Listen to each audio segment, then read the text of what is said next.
See, anybody can, whether you will or not. See, that's the question. And here's a good question to ask.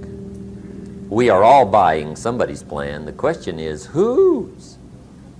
Who's got you talked into doing what you're doing? Who's got you talked into your present plan? See, 10 years from now, you will surely arrive. The question is, where? But see, anybody, if you want to, can go searching for a good plan, pick it, and start working it. And sure enough, as the time passes, as it surely will 5 years from now, 10 years from now, then you'll be winding up wearing what you want to wear, driving what you want to drive, living where you want to live, become what you want to become. But now's the time to fix the next 10 years. And who can? Anybody. Here's number 6. The 6th key to sowing and reaping. This is leveling with you now, as we promised to do. There's one thing better than the truth, and that's the whole truth. And here's part of the whole truth of the law of sowing and reaping. Number 6 is, you could lose. There are times when you just lose, no matter what you do. It's that kind of planet. You reap what you sow, yes, but... What does that mean, yes, but? Well, the farmer plants his crop in the spring, takes care of it all summer, loves his family, works 10, 12 hours a day, 6, 7 days a week, is an honorable man. Come fall, he's got a beautiful crop, and he deserves every bit of it. But the day before he sends the combines into the field, a hailstorm comes along and beats it all in the ground, which means you lose. Somebody says, well, what did he do wrong? Answer, nothing. It's just that kind of planet. Sometimes it's going to hail on your crop and rain on your parade, so you got to get ready for that or you will be naive. That's just part of the life arrangement. And don't press me why. I was not in on some of the original decisions here, so I don't know how it got set up. But there's just times, sometimes you lose. That's part of life. But now here's number 7. The 7th key to sowing and reaping. And it goes like this. It's just another way to quote the same law. And it goes like this. If you don't sow, that's just another way to quote the law. If you don't sow, what? You don't reap. You don't even have a chance. So if you looked at your game plan tomorrow, you might come to the quick conclusion, I got to get some sowing going. How true. Get you some sowing going. And remember, you've got plenty of time. You've got all the time there is. Some people spend enough TV time to make a fortune.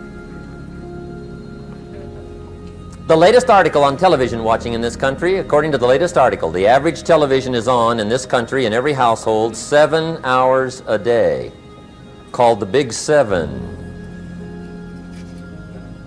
I asked a guy one time what his TV cost. He said about $450. I said, you forgot to look at the price tag. He said, what do you mean? I knew he was a TV watcher. I said, that television costs you, in my opinion, at least $12,000 a year. To watch it, not to own it. Owning it's cheap. Watching it is what's expensive. And I said, hey, $12,000 a year is too much to pay to watch TV. That's too much. Pay a little, but not $12,000. And he's the guy that said, I hope pay TV never comes.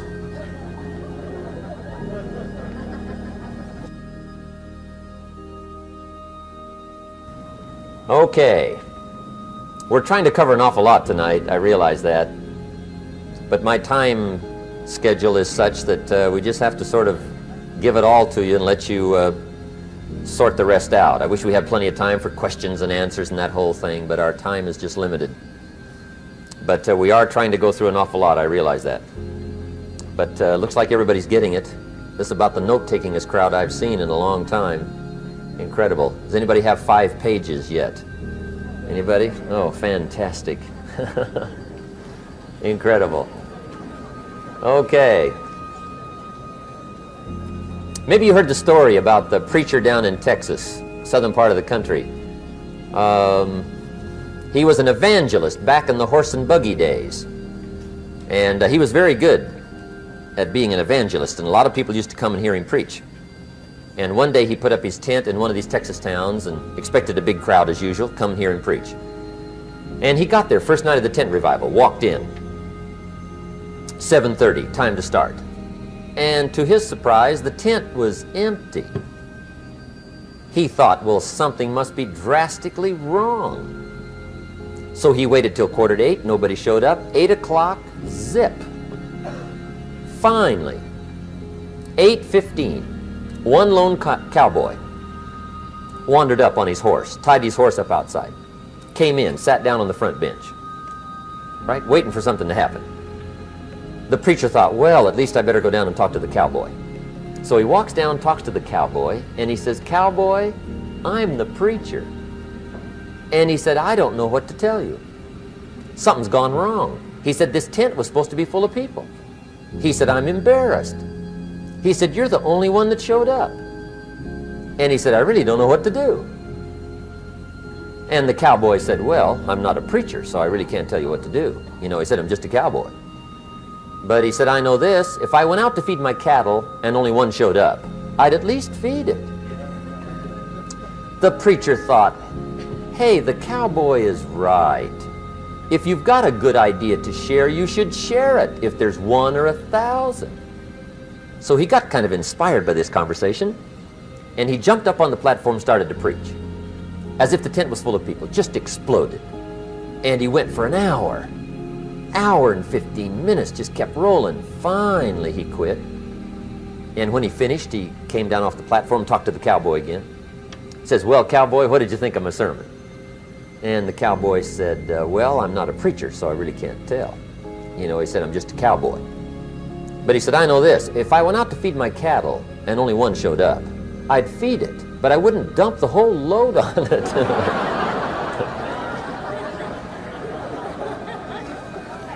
So anyway, if it seems like we're dumping the whole load tonight, I guess we are, but gosh, everybody's doing well. I'm having a good time. I appreciate the response here tonight. Okay, the next subject is setting goals. Let me show you what turned my life every way but loose. Mr. Shoaff dropped this idea on me, changed me completely. Setting goals. Here's what can easily happen if you don't set goals. It's easy to let life deteriorate into making a living instead of designing a life. And we all have a choice. Make a living or design a life. It's easy to get trapped by economic necessity and settle for existence rather than substance. That's easy. But the best advice I can give you on how to break out of that trap is to learn how to set goals.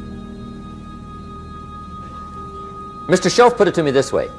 He said, "Jim, if you had enough reasons, you could do the most incredible things." I never forgot how he put that. If you have enough reasons. See, reasons will change your whole life. Mr. Shoaff said to me, he said, "Mr. Rohn, I think you've got plenty of intelligence, you've got plenty of talent, you've got plenty of ability. Probably what you lack is plenty of reasons." He said, "I don't think your current bank balance is a true indication of your level of intelligence." I was happy to hear that. He said, "I think you're much smarter than your present bank balance indicates." And that turned out to be true. I was much smarter. But of course my first question was, well then why isn't it bigger? And he said, "You don't have enough reasons. You've got enough intelligence, but not enough reasons." So see, reasons can change your life. Here's what else I found out. Reasons come first, answers come second. You don't get the answers to do well till you get the reasons. Life has a mysterious way of hanging on to all the answers and only gives them up to the people that are inspired by reasons. So reasons make the difference in how your life works out. Now, what are some of the reasons for doing well? Let's go through a quick list called Reasons for Doing Well. First is personal reasons. Some people do well for recognition. Some people do well for respect. Some people do well for the way it makes them feel. They love the feeling of being a winner. Those are good reasons. I have some millionaire friends that keep working 10, 12 hours a day, making more millions. And it's not because they need the money.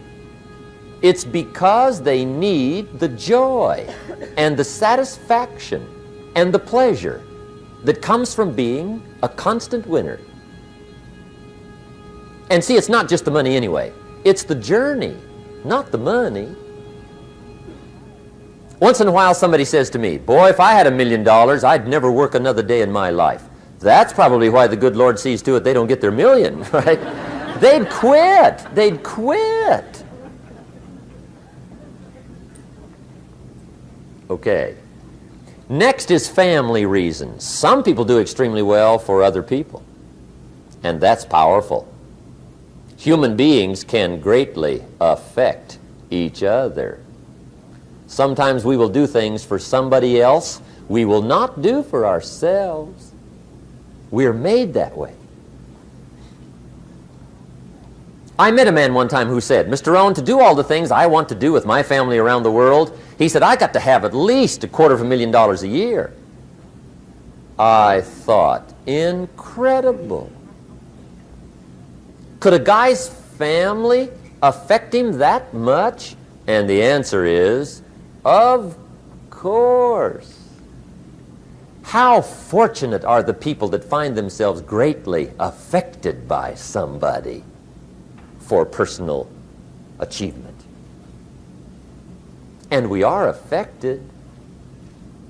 The writer of a recent song said, if not for you, the winter would hold no spring, couldn't hear a robin sing. I just wouldn't have a clue if not for you. So we can be affected